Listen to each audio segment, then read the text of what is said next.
ಅಂತ ಸರಿ ಹಿಂದೆ ಯಾರು ಕೂಡ ಮಾಡದಿರುವಂತದ್ದು ಈ ಸರ್ಕಾರ ಮಾಡಿದಂತ ಒಂದು ಆಕ್ರೋಶನ ಹೊರಹಾಕಿದ್ದಾರೆ. ಮತ್ತು ಸರ್ಕಾರ ಸಿಎಂ ಕ್ಷಮೆ ಕೇಳಬೇಕು ಅಂತ ಬಿಜೆಪಿ ಅವರು ಹೇಳ್ತಾರೆ. ತಾವೇನು ಹೇಳ್ತಿದ್ರು? ಲಾಠಿ ಚಾರ್ಜ್ ಗೌರ್ಮೆಂಟ್ ಸ್ಪಾನ್ಸರ್ಡ್ ಅಂತ ಹೇಳ್ತಿದ್ದಾರೆ. ಅಲ್ಲ, ಆಗಿರ್ತಕ್ಕಂಥ ಘಟನೆಗೆ ನಾನು ಖಂಡಿಸ್ತೀನಿ. ಸರಿಯೋ ತಪ್ಪು ಅಂತಕ್ಕಂಥದ್ದು ಏನೋ ಜನ ಅರ್ಥ ಮಾಡ್ಕೋಬೇಕು. ಯಾಕಂದ್ರೆ ನಾನು ರಿಯಲಿ ಐ ಡೋಂಟ್ ನೋ. ಯಾಕಂದ್ರೆ ನಾನು ಈಗ ತಾನೇ ತಮ್ಮ ಪ್ರಶ್ನೆ ಕೇಳ್ತಾ ಇದ್ದೀರಿ. ಸಿಎಂ ತಪ್ಪು ಕ್ಷಮೆ ಕೇಳ್ತಕ್ಕಂಥದ್ದು ಯಾವ ಮಟ್ಟಿಗೆ ಸರಿಯೋ ಈ ತರ ಕೇಳ್ತಕ್ಕಂಥದ್ದು ಕೂಡ ನನಗೆ ಅರ್ಥ ಆಗ್ತಾ ಇಲ್ಲ. ಬಟ್ ಆದ್ರೆ ಶಾಂತಿಯುತವಾಗಿ ಆಗ್ತಕ್ಕಂಥ ಈ ಒಂದು ಘಟನೆ ಈ ತರ ಆಗಿದೆ. ಅದಕ್ಕೆ ನನಗೆ ವೈಯಕ್ತಿಕವಾಗಿ ಅದರ ಬಗ್ಗೆ ನನಗೆ ಆಘಾತ ಇದೆ. ಅದರ ಬಗ್ಗೆ I feel very sad for it.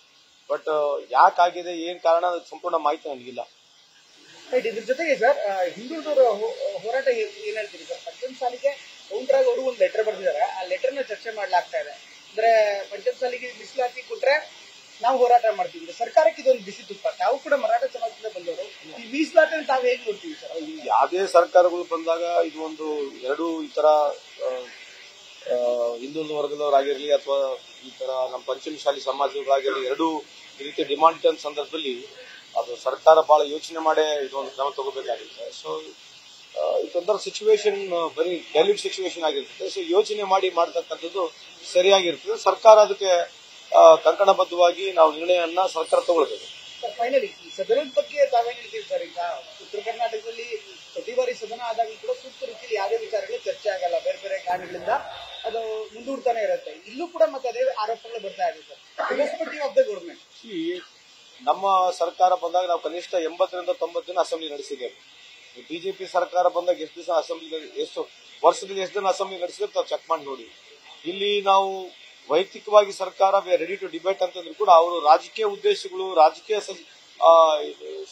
ಇಶ್ಯೂಸ್ಗಳು ಜಾಸ್ತಿ ತಗೊಂಡು ಅವರಿಗೆ ಮೈಲೇಜ್ ಸಿಗ್ಬೇಕನ್ನಂಗೆ ಮಾಡ್ತಾ ಇರ್ತಾರೆ. ತಮಗೆ ಗುರ್ತಿದೆ. ಇವತ್ತು ನೀವು ಕೇಳಿ ನೋಡಿ, ಯಾವ್ದು ಸಾರ್ವಜನಿಕರಿಗೆ ಅನುಕೂಲ ಆಗ್ತಕ್ಕಂಥದ್ದು ಯಾವ್ದು ಆ ಡಿಬೇಟ್ ಮೊದಲು ತಗೋಬೇಕಾ, ಏನ್ ರಾಜಕೀಯವಾಗಿರ್ತಕ್ಕಂಥ ಡಿಬೇಟ್ ತಗೋಬೇಕಾ, ಅವ್ರು ಕೂಡ ಯೋಚನೆ ಮಾಡಬೇಕಲ್ಲ.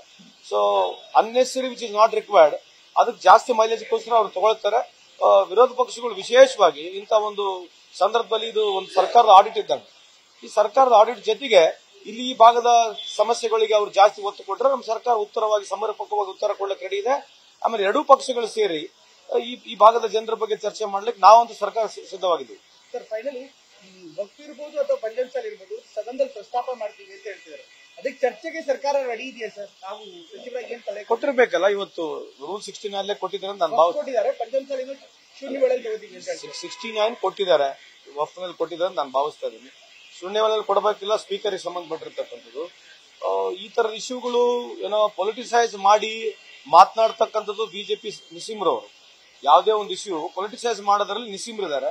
ಸೊ ಅದೇ ಮಾಡ್ತಾರೆ. ಇವತ್ತಲ್ಲ 11 ವರ್ಷದಿಂದ ಕೇಂದ್ರದಲ್ಲಿ ಅದನ್ನೇ ಮಾಡ್ತಾರೆ, ಈಗ ಅದನ್ನೇ ಮಾಡ್ತಾರೆ. So let them continue what we can see. News first, ನಿರ್ಭೀತಿಯಿಂದ ನಿಮ್ಮ ಪರವಾಗಿ.